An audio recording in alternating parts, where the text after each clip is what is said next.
Good morning बच्चों। आज हम आपको बेसिक मैथमेटिक्स जो सभी क्लास के लिए अनिवार्य है आज हम आपको बताएंगे। और ये कक्षाएं है सभी बच्चों को, चाहे वो 6 हो, 7th के, 8th के हों, चाहे 9th के। 9th वाले बच्चे स्पेशली इसे पढ़ें क्योंकि जो उनका फर्स्ट चैप्टर है वो फर्स्ट चैप्टर नंबर सिस्टम है और हम नंबर सिस्टम के बारे में ही इस प्लान से चर्चा करेंगे। एक एक छोटी से बड़ी चीज़ें आपको हम बताएंगे ताकि आपको आगे दिक्कत ना हो। तो पहले कुछ बेसिक चीज़ जान लेते हैं। तो कुछ बेसिक चीज़ आप नोट्स बनाने से पहले इन चीज़ों को जरूर उसमें इन्वॉल्व करिए मैथ के नोट्स में। तो क्लास 9th वाले स्पेशली। तो पहला father of mathematics in whole world, father of mathematics in whole world कौन है? आर्किमिडीज हैं। इसे आपको याद रखना है, ठीक। ऐसा नहीं कोई एक व्यक्ति ही मैथ को जन्म नहीं दिया, मैथ के आधार नहीं रखी। कई लोगों ने उसमें अपना सहयोग दिया है, ठीक। लेकिन जिन्हें हम मानते हैं उनके बारे में हम यहाँ चर्चा करते हैं। जैसे father of mathematics in India Aryabhata को माना जाता है, ठीक। और जो मॉडर्न मैथमेटिक्स है, फादर ऑफ मॉडर्न मैथमेटिक्स किसको माना जाता है? रेने डेस्कार्टेस को, ठीक। इस चीज को आप अच्छे से नोट पॉइंट में लिख लेना, रिमेंबर पॉइंट में, आप मैथ की नोट्स में क्लास 9th वाले, ठीक। अब इसके बाद हम आपको आज उस पैटर्न पे बताएंगे ताकि आप चीजों को नोट्स पे उतारते चलो, ठीक। ओके। तो बेटा जो अभी तक हम आपको बता चुके हैं नंबर्स के विषय में, नंबर में 2 type number, real number, imaginary, but हमने डिफिनीशन नहीं लिखाई थी। क्लास 9th वाले से अपनी नोटबुक कॉपी पर नोट कर लेंगे। तो रियल नंबर वे संख्या जिसके अंतर्गत सभी परमेय और परमेय संख्याएं आती हैं वो क्या कहलाती हैं? रियल नंबर या वास्तविक संख्या कहलाती है। तो वास्तविक संख्या में बेटा जैसे हम प्राकृतिक संख्या को भी ले सकते हैं, पूर्णांक को भी ले सकते हैं, और हमारी दशमलव की संख्याएं भी इसमें आ जाएंगी, भिन्न भी आ जाएगा। तो इसमें हम कुछ एग्जांपल्स है, जैसे 0 को ले लो, रियल नंबर है। उसके बाद हम 1 2 ले लेते हैं, 1 2। भिन्न भी ले लो 1 2, 1/2, 1/3, ठीक। इसके बाद हम कोई और संख्या का आधा ले लेते हैं, जैसे 22/7 को ले लेते हैं क्योंकि ये रेशनल नंबर है, परमेय संख्या है, ठीक। अब इसको आप क्या करोगे? अपने नोट्स पर नोट कर लेना, स्क्रीनशॉट ले लो सब।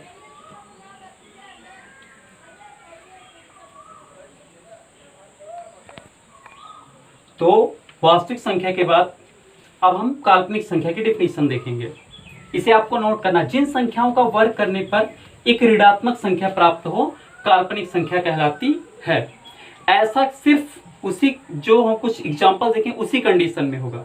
बाकी किसी भी संख्या, ऋणात्मक संख्या का अगर वर्ग करोगे या कोई सी संख्या का वर्ग करोगे तो हमेशा एक धनात्मक संख्या प्राप्त होगी। ऋणात्मक संख्या का वर्ग करने पर भी एक धनात्मक संख्या प्राप्त होती है, ठीक।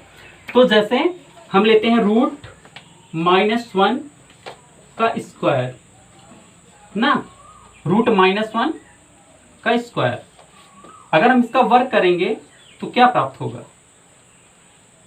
क्या प्राप्त होगा? रूट में -1 ही प्राप्त होगा। ये हो गई एक इमेजिनरी नंबर। ऐसे √-2 का वर्ग करो तो हमें क्या प्राप्त होगा? √-2 प्राप्त होगा, ठीक। वेरी गुड अमन, बहुत अच्छे। तो ऐसे ही आप कोई भी संख्या लेते चले जाओ। ये हुई आपकी काल्पनिक संख्या। अब इसके बाद हम चलेंगे रियल नंबर को, इस प्लान से पढ़ेंगे, ठीक।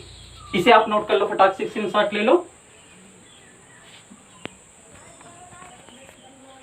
जैसा कि मैं आपको बताया रियल नंबर के विषय में, वास्तविक संख्याएं वे संख्याएं जिनके अंतर्गत परमेय और अपरमेय दोनों तरह की संख्याएं क्या कहलाती हैं? हमारी रियल नंबर या वास्तविक संख्याएं कहलाती हैं। तो हम रेशनल नंबर की डिफिनीशन भी आपको बता चुके हैं, जो वे संख्या है जिन्हें हम p/q के रूप में लिख सकें। किसके रूप में? p/q के रूप में लिख सकें। But q does not equal to 0 होना चाहिए, but q does not equal to 0 होना चाहिए। और इसकी कुछ कंडीशंस हैं, p और q क्या होने चाहिए? p और q हमारे क्या होने चाहिए? इंटीजर। क्या होने चाहिए? इंटीजर, ठीक। ये आपकी हुई रेशनल नंबर। आप इसकी परिभाषा अच्छे से नोट कर लेना। परमेय संख्या वे संख्या है जिन्हें हम p/q के रूप में लिख सकें या लिखा जा सके, लेकिन q 0 के बराबर ना हो और साथ में आप शर्त में लिखना और पी क्यू क्या हो, पूर्णांक हो। वो पॉजिटिव भी हो सकते हैं, निगेटिव भी हो सकते हैं। ठीक, इसके बाद अब हम चलेंगे रेशनल नंबर को, थोड़ा सा कुछ उस पे टॉपिक्स हैं जिसके बारे में चर्चाएं करेंगे। रेशनल नंबर में हमारा आता है, जैसे आप दो चीज आएंगी इसमें, एक आपका इंटीजर आएगा, इंटीजर, और दूसरा आपका आएगा फ्रैक्शन, मतलब आप पूर्णांक कह सकते हो और दूसरा आप कह सकते हो भिन्न।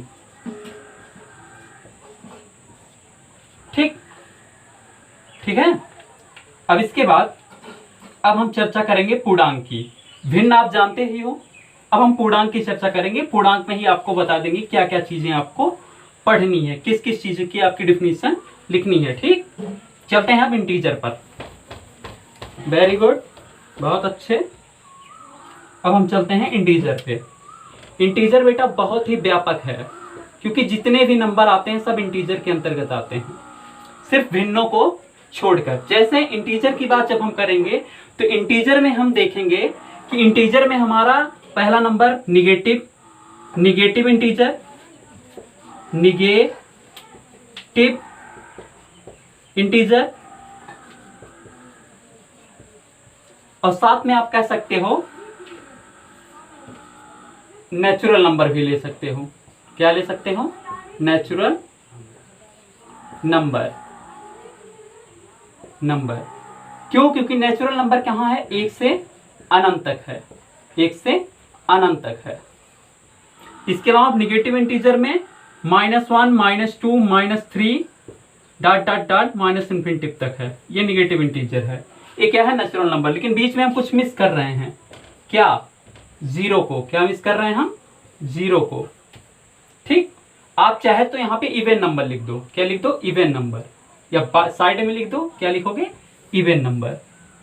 इवन नंबर भी हमारा क्या आता है? इंटीजर में, क्योंकि वो तो आएगा आपके नेचुरल नंबर में ही। इवन नंबर हो गया और ऑड नंबर।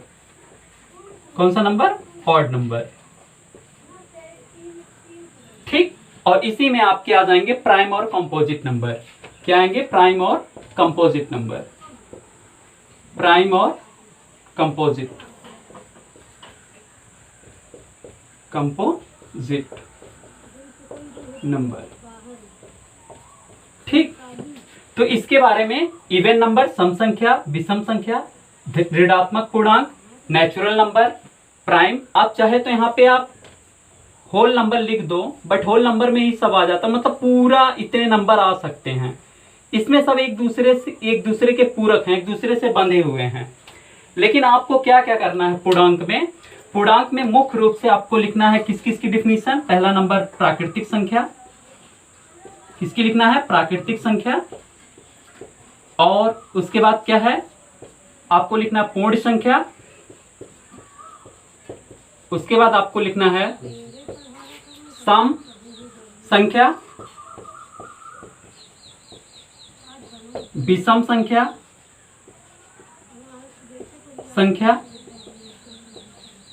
भाज्य और अभाज्य। भाज्य और अभाज्य। ठीक, अब इसके बारे में हम चर्चा कर लेते हैं, और इसे आप क्या करना? नोट्स पे नोट कर लेना। प्राकृतिक संख्या 1 से लेकर अनंत तक की संख्या, सीधी बात। जिन संख्या का प्रयोग हम किसी वस्तु को गिनने में करते हैं। पूर्ण संख्या, पूर्ण संख्या क्या है? जब हम शून्य को प्राकृतिक संख्या में सम्मिलित कर लें तो जो समूह बनता है वो हमारी क्या कहलाती है? पूर्ण संख्या।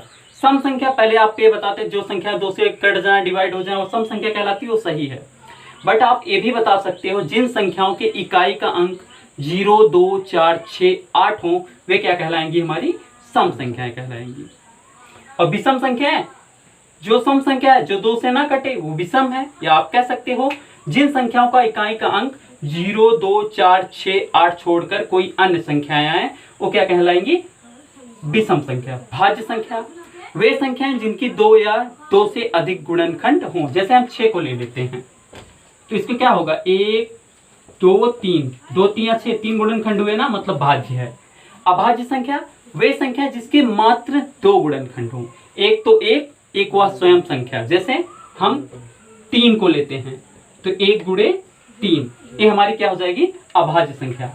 आप नोट्स में इनकी डिफिनीशन लिख लेना, हम पिछली क्लास में इसे बताए हैं आपको। ठीक, आपके पास वीडियो भी सेंड किए थे, तो आप इसकी एक्सप्लेनेशन करके लिख लेना अपने नोट्स पर। ठीक, अगर नहीं समझ में आएगा तो आप कमेंट्स में बताना, हम इसे फिर से आपको लिखवा देंगे। कुछ रियल नंबर वगैरह आपको समझ में नहीं आ रहे थे, इसीलिए उसकी डिफिनीशन हमें लिखानी पड़ी। ठीक, अब कल से आपके चलेंगे हम सीधा आपके सिलेबस पर, आपके चैप्टर पर। ओके, गुड बाय, घर रहिए, स्वस्थ रहिए। ठीक।